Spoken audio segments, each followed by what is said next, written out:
Welcome to Corona Chronicles. We've seen that already the religious leaders want to kill Jesus, and he's moved away from them, but the crowds are still around him. Jesus is still extremely popular. We're reading chapter 3 from verse 7. Jesus withdrew with his disciples to the lake, and a large crowd from Galilee followed.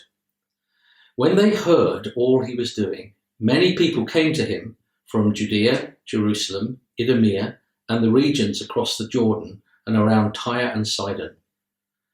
Because of the crowds, he told his disciples to have a small boat ready for him to keep the people from crowding him. For he had healed many, so that those with diseases were pushing forward to touch him. Whenever the impure spirits saw him, they fell down before him and cried out, "You are the Son of God."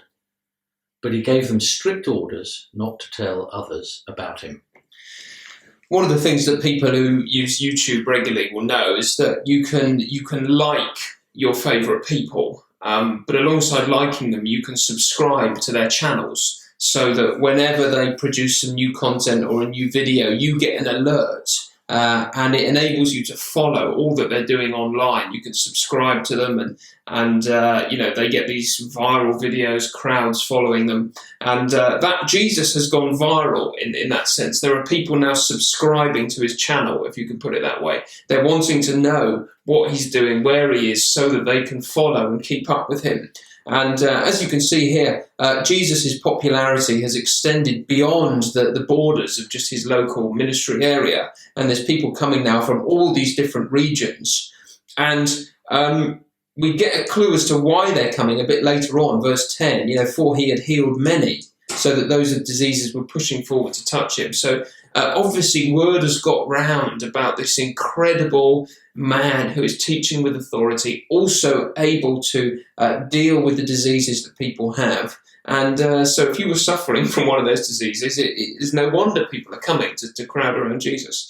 And this is the picture, actually, isn't it, of what Jesus has for the church, really. I mean, it's just a little picture right at the beginning of his ministry of people coming from all nations. I mean, it isn't all nations here, but there's representations of Jew and Gentiles here with these towns mentioned here. And they're coming to the one person, the real Jerusalem, where God is worshipped, as it were, and he's bringing his people together. And he's already doing that, and he's doing that really by who he is and his word, isn't he? Because he's pushing away the curse of this world, disease and death and demonic powers and so forth. And so there's, even in this little thing, there's some beautiful pictures, isn't there? And the other thing I think is that, I know people sort of think, oh, I've heard all about Jesus, I don't want to know. I mean, around the world, in various parts of the world, in China and even in Iran, hundreds of people are becoming Christians. But in our part of the world, in Britain, people seem to be bored with him. Yes. And I wonder whether they're bored with him because actually we're not presenting, perhaps, or people have got at least in their minds, a false Jesus. Yes. And he's unworthy of any attention at all. Yes. Yeah, I think that's right. And sometimes you read these Gospels and you think, where are the crowds today? Yeah. Flocking around Jesus and rushing to be at his feet and to touch him and hear him. And I think that's right. Maybe the Jesus that we've been hearing about in our nation from many voices, is so irrelevant, so weak, so dismissed that who would go to him for anything, really? And it's funny because that was happening here too. So although people were crowding around him, often it wasn't for the right reasons necessarily. Yeah. So he'd come to heal because he's a compassionate, loving Lord, but also to teach and to preach about the kingdom of God. And yet often it seems people were only flocking to him for the material benefits that he can provide, and not because they had an awareness of their sin and a sort of struck conscience, a need to get right with God. They were treating him, like the vending machine illustration, really, I suppose, just to get what they could from him. So those kind of false ideas about who Jesus is have always been around, haven't they? So part of Corona Chronicles is us wanting to declare to people and to show people this magnificent Jesus and hope that people will take him seriously for who he is. And we've got, a very phrase of who he is, because we've got this impure spirit shouting out, Yes. You are the Son of God, which actually is true. Yes. He is the Son of God. Yeah. Yeah. But this strange thing, he gives him strict orders not to tell anyone about him.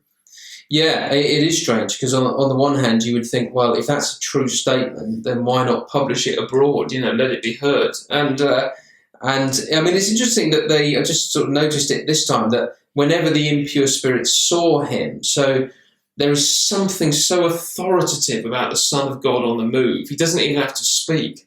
They just see him and they fall at his feet, because there's this recognition of who he is in Jesus that casts out evil in that way. But, why would he give them orders not to tell others about him, which we have seen already in Mark's Gospel?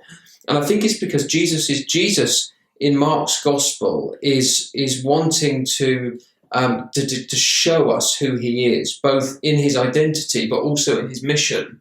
So he is the Son of God, that's true. He is God's Messiah, that's true. But he's not the Messiah that many people might have been expecting. He is going to show his glory in his sacrificial death and his service.